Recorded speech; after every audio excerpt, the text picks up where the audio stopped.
ये मौली का पुत्र है केड़ा है ਉਹਦੇ ਨਾਲ शादी कर फरूक देसी हैं फरूक देसी मैं को जाए भी देखे मैं कोई कहना फोन दे तो पूरा घंटा दी ढलाएंगे रह गया राफी मैं किस टाइम मर गई तू है तू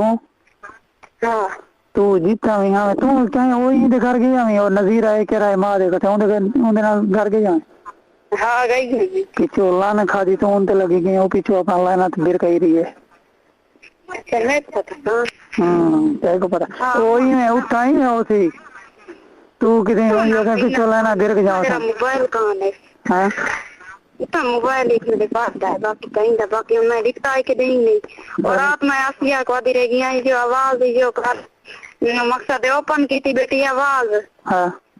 मैं क्या आवाज ओपन न कर वाला पीछे वो उनको टा छोड़ी मैं कहते दे उत्तो वाले तो जोर देवी कोई ज्यादा नहीं आना उनको टा छोड़ी नहीं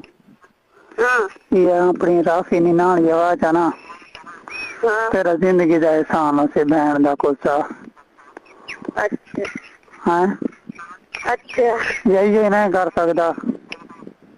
अगे मैं उन्हें को आई मैं के मैं जरा आप ताऊ को दसे कैसे रहा था पता है ले लियो क्या करे हां बाकी वो आ वने ना तो कन्या कर लिया ना ना वो आ वने ना वो आके भाई मैं को मिल गया मैं थोड़े घर दे दरवाजे तो ऑक्सीजन आया रात को अच्छा तू आ से नाल ना आए मैं ना क्यों मैं तक पूछा के बोला वने बे हां अच्छा जना ना सीटी देखो ना ना ना अलवे से तो सही मैं वो कोई ये गल के अपने तक पूछा वैसे हां पक्की गल है हां पूछा तुम मोया फोन ही में लखता कर हम बैठी रहंदी मैं फोन मेरी गाल से सुन मैं कल फोन करांदा रिया तू ओके करेंदा ते वाला कटेंदा बेन जदे वाला 14 पैसे वजन एक मेरे पाए दे कहां लांदी खड़ी गई हैं वो तो मेरे पाए दे कहां लांदी खड़ी गई अच्छा ओ हां वास्ते देखो मुझे पता कहंदी कॉल कहंदी आई ये नहीं आई पत्ते मैं के कहीं को मिस कॉल लेके दसेंदा पे भाई ये नंबर दा फोन ना खड़े ना ना नहीं मैं कहीं को नहीं मैं के मेरी शादी करेंगे हाय मेरी शादी करेंगे कहीं मेरी अपनी बहन दी मुंडी बकरे सो आते तक हां फोन करूं काय क्या ताई करे नहीं ये छुट्टी रे हां न करो वो भी शादी से तुम होया सी ना ना शादी पे जो आवे पीछे क्या थी मेरे वैसे तो मैं शादी तो इतनी मखलूक होनी है गढ़ाल होने कहीं को चपत हैं कहीं को चपत किनते गई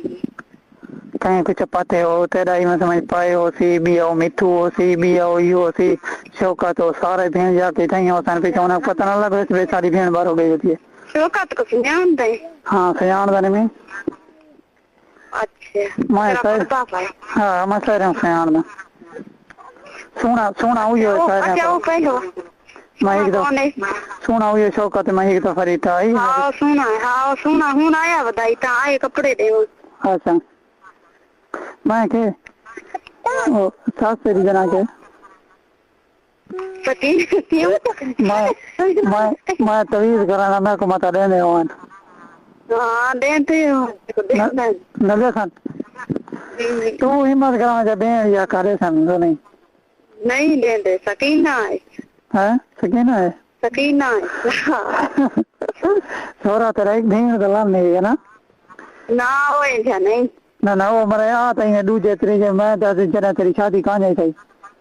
हां वो आ वेंदा इतना मिलन वास्ते ना एक दफा आया है अब बाकी गंडी ते आया इते बात मंगड़ी ते आया गंडी ते आया वाला विच एक दफा आया है अच्छा उनको कदा घेना नहीं ओ तो ना वही दफा सा मेरे कर वही दफा बहन जदी तू ब्याहन ते आवे पता कितना महीना है ना ले दे रे हां कितना महीना कितना है हाले तो दे रे बारिंग दे बाद बारी बाऊ नहीं अगले उठा दमाद लो लगे हुए मीठे वाली कितना कौन लगे हुए सन दमाद मैं के लो पाए खड़ा मीठे वाली हुने ना कण का कपीना बन कौन लगे हुए सन किधर लगे हुए सन? कहंदा आदा बैठे लगे हुए सन। मैं के तू जो दिन बारी के बाद सुनता तू तो दिन बारी के बाद मैं ब्याह था हाँ बारी बाग ब्याह लाओ तो पाए खड़ा ना ना बाद अगले महीने ए तेरा जाने ना बीजा। अच्छा अच्छा ना बदू महीने बाद गन तेरे गाँव दे आया चेक करवाना मेरा ने हाँ गई हमी एक दारू दवा दूध दफा आया हाँ मैं के बाल उल्टा है समझ नहीं आती। उल्टा है हाँ क्या देखो चेक करवाई ए आसमान नहीं इधी भी कोई जाते को कहाँ गए चेक करवा बस मेरे पाए को उठन कावे लगी वती हूं ना के तो से वे सोचना सी काट बनवावा हाँ शुएब शुएब सही नहीं दस देगा। हाँ शुएब का कर नहीं हाँ ऊंधे ऊंधे ऊंधे को दिखा बाकी सारे लंदे सिर रहने है ना। हाँ तो ठीक है पाए थे नहीं है तो मैं को सिमाएंगे एंगल सा हाँ पाए में क्यों नहीं दस वेसू गई दीवार आज मेरा पाए आसी ते गई दीवार वेस कसम है आज आसी सही